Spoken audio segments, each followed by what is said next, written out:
sincero, todos vocês que estão nesse culto de hoje e vieram aqui com o propósito de louvar, agradecer o nome de Deus e especialmente buscar a orientação da sua palavra.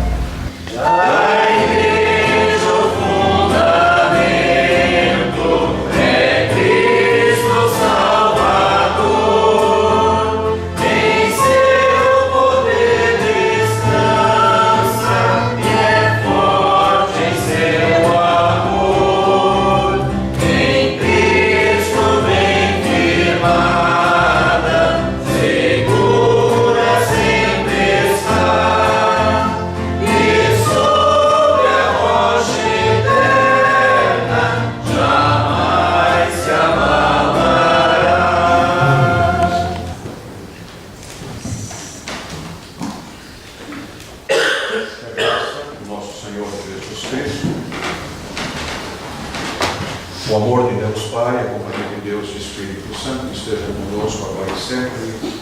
Amém. Nós queremos meditar hoje, dando sequência a uma série de estudos que nós sempre temos. Falamos ultimamente sobre a igreja, sobre a fundação da igreja, sobre aquilo que Jesus espera de cada um de nós em termos de igreja. E especialmente quando se fala em igreja, se lembra comunidade. Como é que essa comunidade se organiza? Como é que essa comunidade age e vive? As comunidades, na verdade, elas são uma continuação daquilo que Jesus queria que acontecesse. Jesus veio ao mundo, pagou os pecados, salvou os homens de seus pecados. E agora, Ele quer que essa mensagem seja divulgada, que essa mensagem seja anunciada. E para isto, Ele convocou e formou a sua igreja. Nós queremos ver o exemplo da igreja primitiva e também um exemplo do apóstolo Pedro, que ele nos dá para nós termos uma comparação de uma igreja verdadeiramente cristã. Em primeiro lugar, nós vamos ler como é que se portava a igreja primitiva. Atos capítulo 6, versículos 1 até o versículo 7. Algum tempo depois, o número de judeus que se tornaram seguidores de Jesus aumentou muito. Os que tinham sido criados fora da terra de Israel começaram a se queixar dos que tinham sido criados em Israel. A queixa deles era que as viúvas do seu grupo estavam sendo esquecidas na distribuição diária de dinheiro. Então, os 12 apóstolos reuniram todo o grupo de seguidores e disseram: não está certo nós deixarmos de anunciar a palavra de Deus para tratarmos de dinheiro. Por isso, irmãos, escolha entre vocês 7 homens de confiança, cheios do Espírito Santo e de sabedoria, e nós entregaremos esse serviço a eles. Assim nós poderemos continuar usando todo o nosso tempo na oração e no trabalho de anunciar a palavra de Deus. Todos concordaram com a proposta dos apóstolos. Então escolheram Estevão, um homem cheio de fé e do Espírito Santo, e também Filipe, Prócoro, Nicanor, Timão, Pármenas e Nicolau de Antioquia, um não-judeu que antes tinha se convertido ao judaísmo. Esses homens foram levados aos apóstolos, que oraram e puseram as mãos sobre a cabeça deles. A palavra de Deus continuava a se espalhar em Jerusalém. O número dos seguidores de Jesus crescia cada vez mais, e era grande o número de sacerdotes judeus que aceitavam a fé cristã. Nesse relato nós poderíamos levantar alguns pensamentos, mas o pensamento que eu gostaria de citar com vocês, os pensamentos, são dois. Primeiro, esse relato nos mostra que a igreja primitiva tinha conflitos, tinha problemas. como a maioria ou quase a totalidade das igrejas, tem algum tipo de conflito, algum tipo de problema, algum tipo de dificuldades. E isso acontece porque os membros da igreja, as pessoas que pertencem à igreja, são pessoas humanas. Pessoas humanas com as suas tendências, com as suas ideias, com os seus pensamentos, com as suas convicções. E isso, muitas vezes, essa diversidade, ela, se não for bem trabalhada, ela complica na unidade da igreja. A igreja é diversa, os membros, os dons, as pessoas são diferentes. Embora exista uma unidade.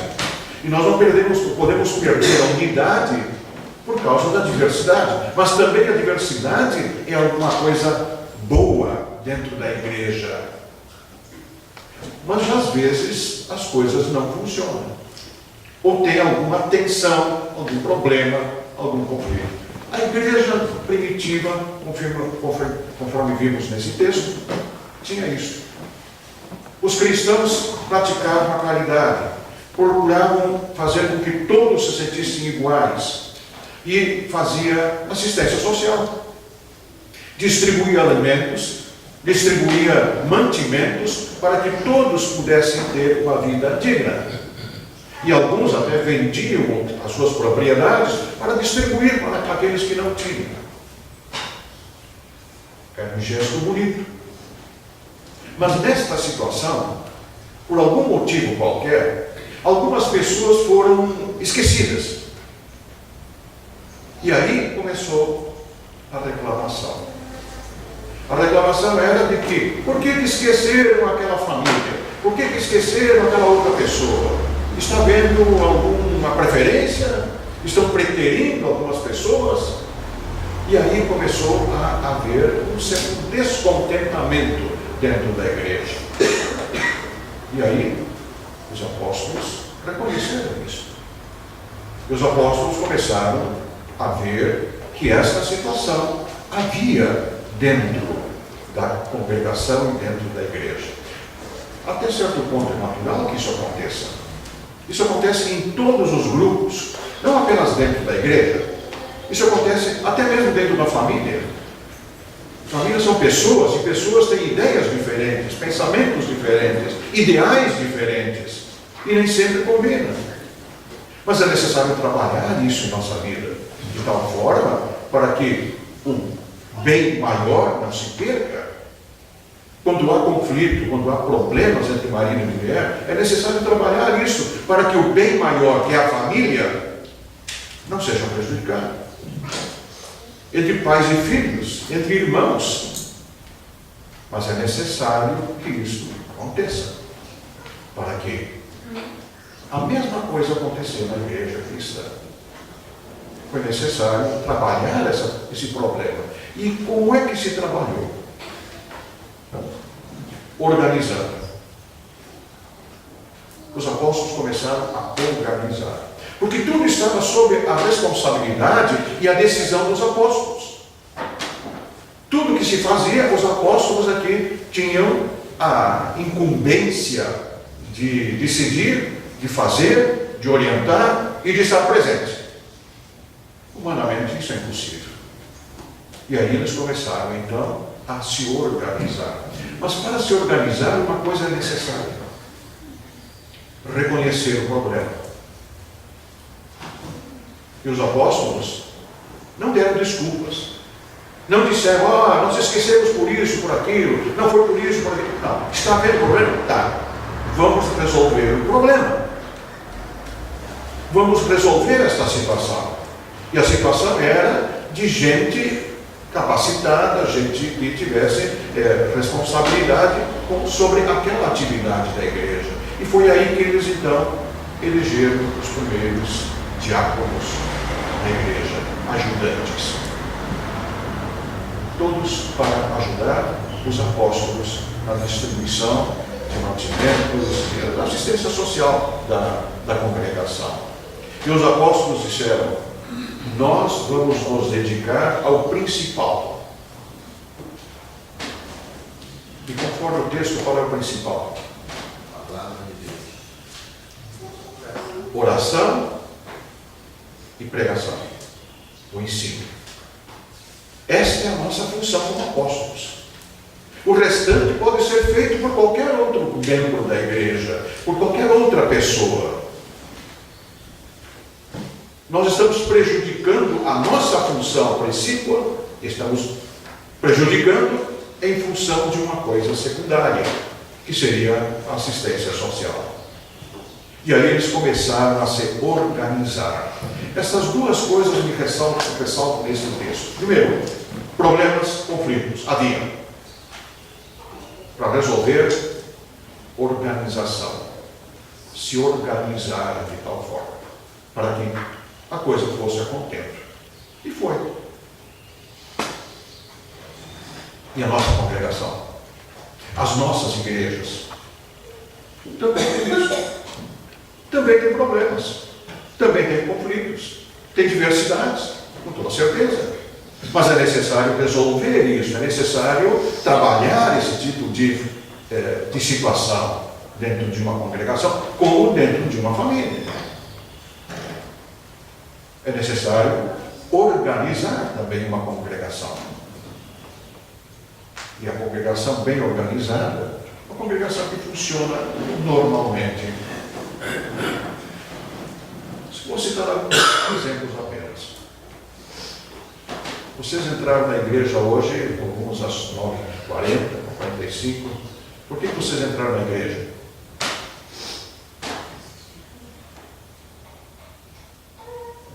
Porque a porta estava aberta. Não foi isso? É tão simples, né? Estava aberta e vocês entraram. Quem foi que abriu a porta? Não, se fosse a porta espiritual, era Jesus, né? Mas na verdade, alguém abriu a porta, alguém abriu o portão, para que vocês pudessem estar aqui dentro agora. Gente, uma atividade tão simples, tão insignificante, mas no conjunto isso é necessário. Vocês receberam Bíblias, receberam as liturgias, tal, alguém ali pronto para auxiliar e orientar vocês. Quem é que não pode fazer isso? Não, isso não é trabalho de igreja. Não. Para que vocês tenham assim a possibilidade de estar. Estão sentados aqui, os bancos não são muito agradáveis, mas estão limpos, porque alguém limpou. Se vocês olharem aqui, ninguém se dá conta de que aquela grama está bonita, porque vocês olham e está bonitinho, né? Ali fora. Vocês só notam quando começa a crescer mato. Mas alguém cortou a grama. Nós cantamos louvores a Deus, é muito bonito. Vocês já pensaram se nós estivéssemos cantando louvores aqui sem um conjunto musical? Claro que Deus vai se alegrar também conosco, o nosso louvor não vai depender do conjunto, mas que é muito mais bonito, entusiasmante e emocionante às vezes, quando nós temos pessoas que colocam seus dons para a glória de Deus e para o louvor desse Deus. Eu estou citando aqui apenas algumas coisas. Nós vamos participar da Santa Ceia. Está ali, prontinho. Mas é lindo. A maioria de vocês nem sabe quem prepara isso. Mas isso é organização dentro de uma igreja, em que as pequenas coisas possam ser feitas. Assim como os diáconos.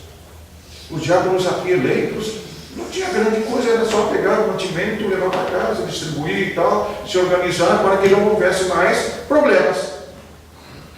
E para que ninguém pudesse mais reclamar. A congregação se organiza dessa forma também para que vocês venham à igreja e ninguém reclama porque a porta está fechada. Porque funciona. Eu estou citando essas coisas apenas, sem lembrar de que nós temos uma outra função importante. A função de ser cristão aonde nós estamos. Essa é mais importante. É o testemunho. É com os nossos vizinhos, com nossos colegas de trabalho, com a nossa situação, com a nossa maneira, nosso exemplo de vida. Tudo isso faz parte da igreja. E tudo isso nós somos igreja. Portanto, ninguém pode dizer que não é importante ou que não pode ser importante dentro de uma igreja. É colocar os seus dons à disposição para executar tarefas e assumir responsabilidades. O apóstolo Pedro fala sobre isso também. E nós vamos ver o que ele diz. 1 Pedro 2, 4 a 8.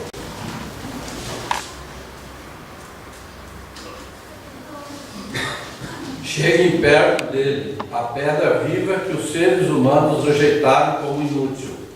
Mas Deus escolheu como de grande valor. Vocês também, como pedras vivas, deixem que Deus os use na construção de um templo espiritual, onde vocês servirão como sacerdotes dedicados a Deus. E isso para que, por meio de Jesus Cristo, ofereçam sacrifícios que Deus aceite, pois as Escrituras Sagradas dizem: eu escolhi uma pedra de muito valor, que agora ponho em Sião como a pedra principal do alicerce. Quem crer nela não ficará desiludido. Essa pedra é de muito valor para vocês, os que creem.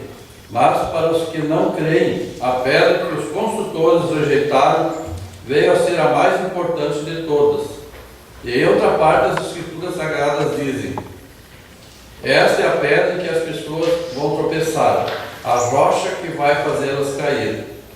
Essas pessoas tropeçaram porque não creram na mensagem, de acordo com a vontade de Deus para elas. O apóstolo Pedro faz uma comparação que a igreja é como se fosse uma construção. A construção de um templo. E ele toma como exemplo um templo material, um edifício. E no edifício, os materiais são diversos. Existe nessa construção que nós temos aqui, tijolo, cimento, pedra para fazer o alicerce, ferro, telhado, alumínio, muitos materiais, bem diferentes uns dos outros. E, no entanto, todos eles são importantes para que esse edifício fique de pé. Nós somos diferentes uns dos outros. Não há como negar. Mas todos nós somos importantes para o edifício do reino de Deus. Um tem um dom, outro tem outro dom. O importante é usar esses dons para que o edifício se mantenha de pé. E esse edifício é a igreja. E não estou falando apenas de congregação, estou falando até de igreja no sentido universal. Todos nós somos importantes. Um prego pode dizer o seguinte: onde é que tem prego aqui? Vocês já viram? Não viram nem prego, está escondido. Mas ele é importante ou não é? Sem aquele prego que está escondido, que nós olhamos e não achamos, pode cair o teto. Mas um preguinho, ele é importante. Ninguém de nós pode dizer que não é importante no reino de Deus. E aliás, o apóstolo Pedro aqui ele faz esta comparação, dizendo você o alicerce. O alicerce é o mais importante, claro. Não adianta fazer uma boa construção se o alicerce não for firme. E o alicerce, ele diz aqui, é Jesus. E falando aqui de igreja espiritual. Jesus é o alicerce da igreja. Ele é a base. Ele é que segura. Ele que dá sustentação para essa igreja. Em todos os sentidos. E em cima deste alicerce, existe uma construção que nós construímos conosco mesmo. Porque ele diz o seguinte: a pedra de alicerce é Jesus, mas vocês são pedras vivas. Naquela época se construía muito com pedra, hoje mais com tijolo. E nós poderíamos parafrasear dizendo: vocês são tijolos vivos nessa construção da igreja. Mas o que é um tijolo? Tijolinho qualquer. Eu não estou vendo nenhum tijolo aí. Ele fica escondido. Mas ele é importante. Alguém pode dizer o seguinte: olha, eu não sou importante na igreja. Eu não tenho dom, eu não tenho capacidade, eu não sei fazer nada. Eu até assisto os cultos, vou lá, participo, mas eu não tenho dom para nada. Será que é verdade isso? Será que um tijolinho pode dizer: um tijolo pequeno, aí não vai fazer falta, a construção é grande. Mas se nessa parede que vocês estão olhando ali, se essa parede não tivesse um tijolo, ou faltasse um tijolo, o que aconteceria? Vocês estariam olhando para um buraco. Está faltando um tijolo. E na construção geral, esse tijolo tem a sua importância. Agora imagine se numa igreja pessoas dizem, umas 15 pessoas dizem assim: nós não temos capacidade, nós não sabemos fazer nada, nós não podemos, nós não vamos nos envolver. Seriam 15 buraquinhos que estariam ali.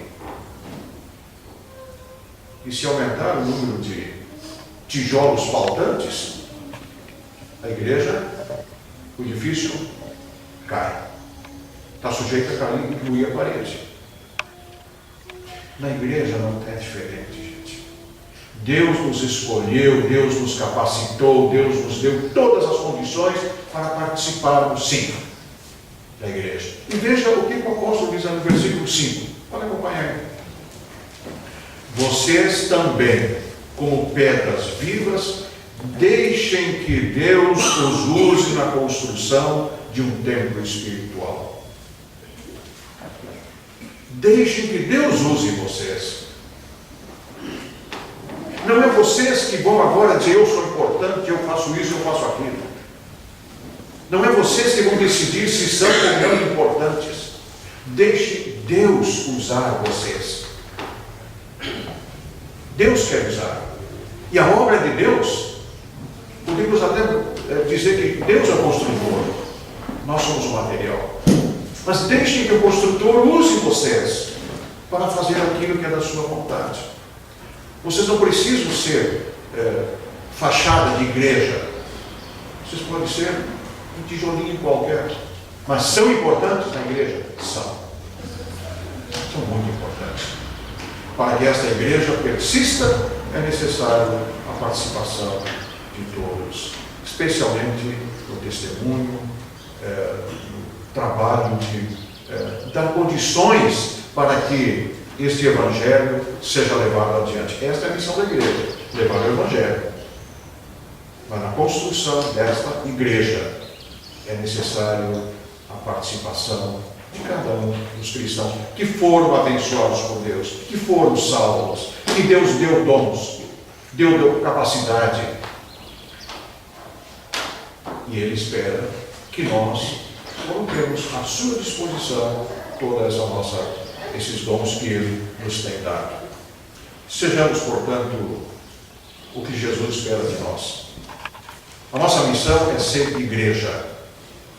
Igreja para levar a mensagem do Evangelho.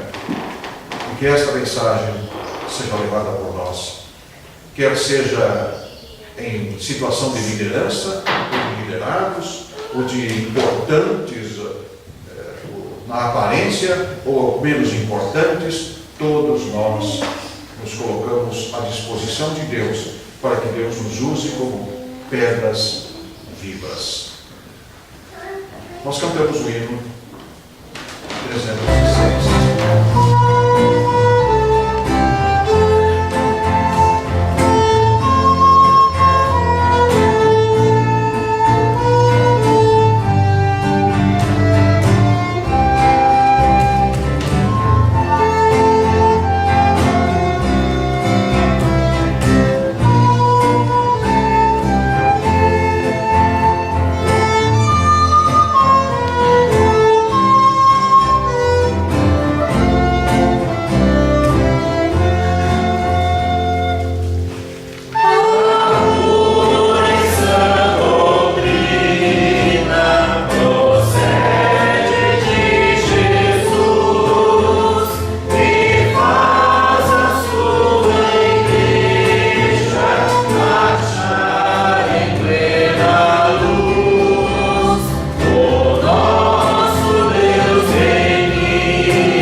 Senhor faça resplandecer o seu rosto sobre ti e tenha misericórdia de ti. O Senhor sobre ti levante o seu rosto e te dê a paz.